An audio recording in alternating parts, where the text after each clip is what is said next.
नमस्कार दोस्तों, स्वागत है आपका हमारे YouTube channel way to true education के 10 मिनट के क्लासरूम में। आज का हमारा क्लासरूम बहुत ही महत्वपूर्ण और बहुत ही इम्पोर्टेंट है। हम इस क्लासरूम में अध्ययन करेंगे लर्निंग थ्योरीज पार्ट 2।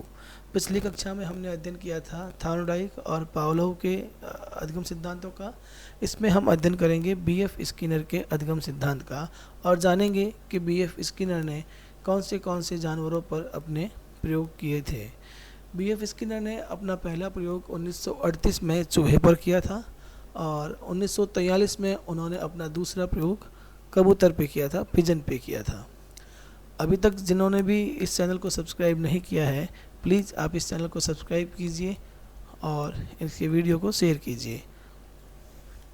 चलिए चर्चा शुरू करते हैं बीएफ स्किनर के अधिगम सिद्धांत पर और जानते हैं बीएफ स्किनर के पर्सनल लाइफ के बारे में।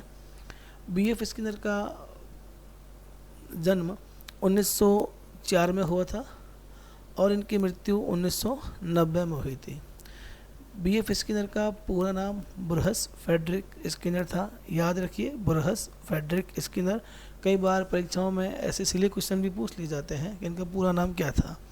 बीएफ स्किनर अमेरिकन मनोवैज्ञानिक थे और हार्वर्ड विश्वविद्यालय में ये मनोविज्ञान के प्राचार्य थे। स्किनर ने इच्छा को भ्रम माना और मानव द्वारा होने वाली अनुक्रियाओं को उसके पिछले कार्यों के परिणाम पर आधारित माना।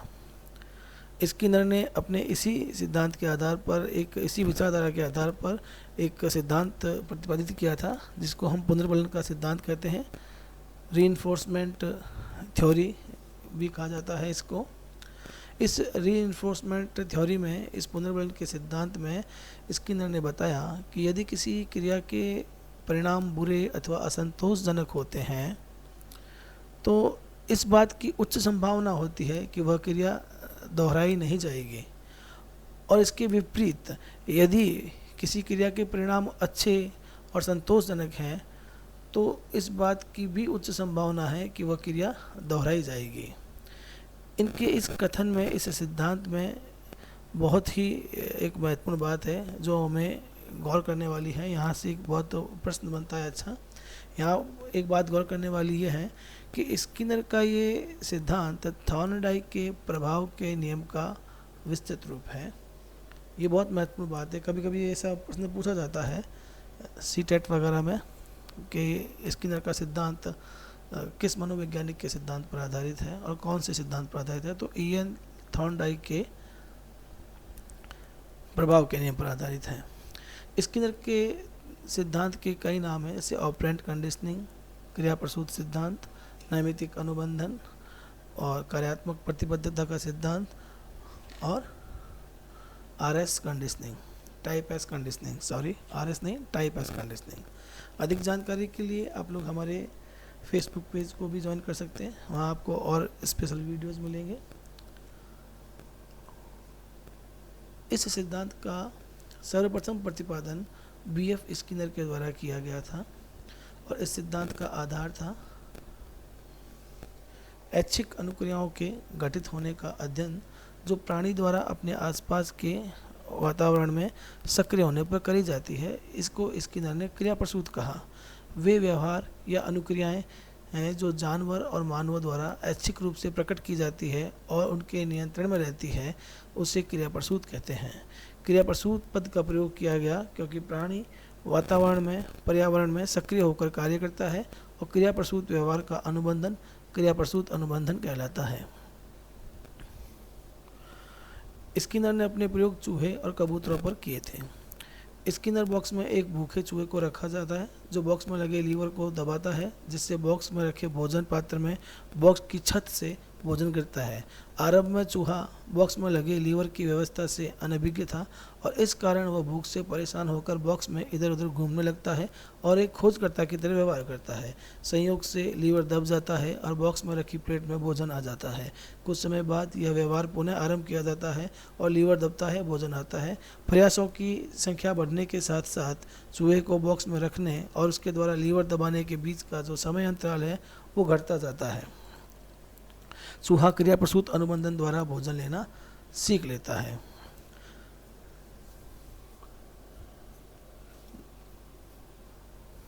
यहाँ एक डायग्राम ड्रॉ हो रहा है। पहला डायग्राम उनके चूहे के प्रयोग का है, इसमें उसकी पूरी व्यवस्था बताई गई है जो उन्होंने 1938 में किया था। और दूसरा डायग्राम जो है वो उनके कबूतर पर किए गए प्रयोग की व्यवस्था का है जो उन्होंने 1943 में किया था।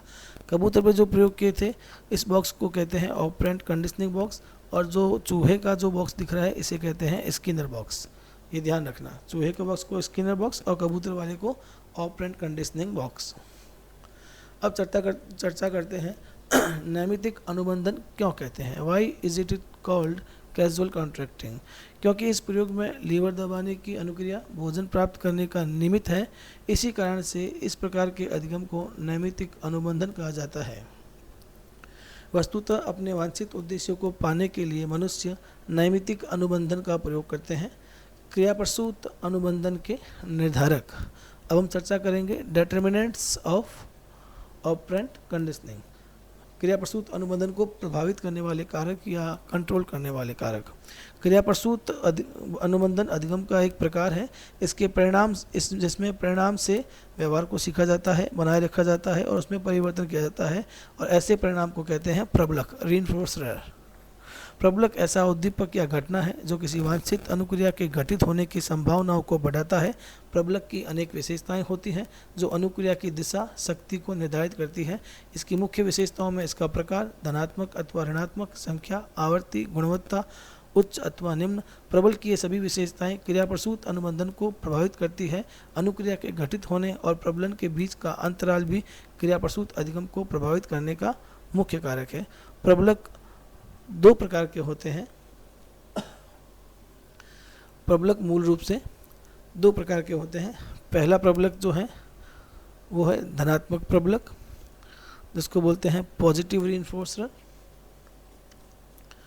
There are two types of reinforcement. पहला पॉजिटिव रीइंफोर्समेंट, वे उद्दीपक जिनका परिणाम सुखद होता है या आवश्यकताओं की पूर्ति करता है। फॉर एग्जाम्पल भोजन, पानी, तमगा, प्रशंसा, सरकारी नौकरी, धन, प्रतिष्ठा, सूचनाएं आदि। इन सब की पूर्ति करने वाला जो है, आवश्यकताओं की पूर्ति करने वाला, ये धनात्मक है। और अब हम चर्चा करेंगे दूसरे प्रकार के प्रबलक की, उसको कहते हैं ऋणात्मक प्रबलक, नेगेटिव रीइंफोर्सर। वे उद्दीपक जो अप्रिय और पीड़ादायक होते हैं।